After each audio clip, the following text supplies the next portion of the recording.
Now the next topic I get, question I should say get, I'm asked the most is about online or physical lessons. Which one is better and how does it work? Now I have been taking online lessons. I think from the COVID pandemic during those days. Now I was aware of online music learning much before that, maybe 2015, 16. Like I kind of knew that it is kind of possible. That time the net speed was not that high. I think that over the years it is getting better, and there were no apps specifically which had video conferencing.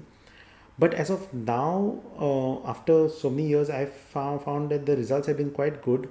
But again, what happens, just like in physical learning, consistency matters and discipline matters. These are the two things which you have to be very, very clear about. Some people have just a psychological thing saying that no, it has to be physical, or it no. Now the world has moved on. Like I can provide you multiple angles of my instrument, and in fact it's so efficient that even though I keep a class of 30 minutes, it's equivalent to, according to me, at least 2 or 3 hours of physical learning where the child will just maybe not be concentrating all the time. So this is something you need to keep in mind, whether online offline. Physical lessons are the best for the advantage that they can play with other children, which is presently not possible online.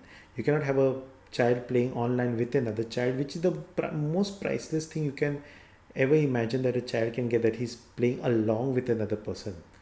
But at the same time, if the child has got determination, they learn properly, at least with me, that they get a lot of opportunity in their schools, because they have I make sure that they are able to coordinate with other children who can also play music by sight reading, or a professional, a proper way. If they have learned, they can coordinate with those children extremely well. So as far as online and offline, I feel that if it's possible to take an online class which is of a good quality close by, having group lessons, not individual,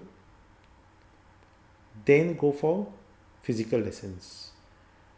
But if it's not possible due to some reason, you're living very far out, maybe not, maybe in some other country, and you still want classes with another teacher, like you may be living in Portugal or some other country and you want to take a class with me, that's also equally good, because the opportunities which I have seen my students get have been extremely a good experience. So I cannot rule out online classes at all. I can never say that okay, they are this.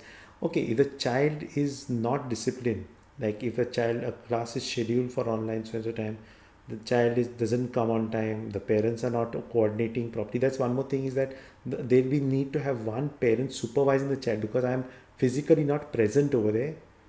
So there has to be a person who takes care of that the child is sitting in that one place. Physical lessons and online lessons have this one common quality, that the child should be able to sit in one place. If the child is all over the place, bouncing all about, doing his own or her thing, and has his own way, the parents are completely, whatever the child says, if the child says let's burst crackers during a class, the parents say all right, let's do it. That mostly will not kind of work well. So you have to make sure that the surroundings are without any distractions. There's not too much of background noise. There are not too many relatives coming, passing by the background, not too many people involved. Sometimes when you take an online class, sometimes suddenly they say, okay, teach my child along with all his cousins, or maybe, I cannot say cousins, maybe they just have some people over and they also want to involve. So that might not work very well, because that class would probably be a waste. So a good spot maybe in your house is important for an online class. That also goes again for physical lessons, because you need to have one place in your house where the child goes and has all his music equipment and everything ready to practice.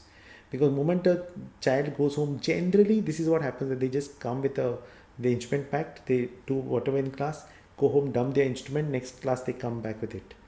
So here the growth is very slow. The children who don't do that, just go ahead and practice, have a fixed time to practice. Whether it's physical lessons or online lessons, they do extremely well, and it's really, really worth teaching this kind of children. So again, this is something I feel the parent has to take care of.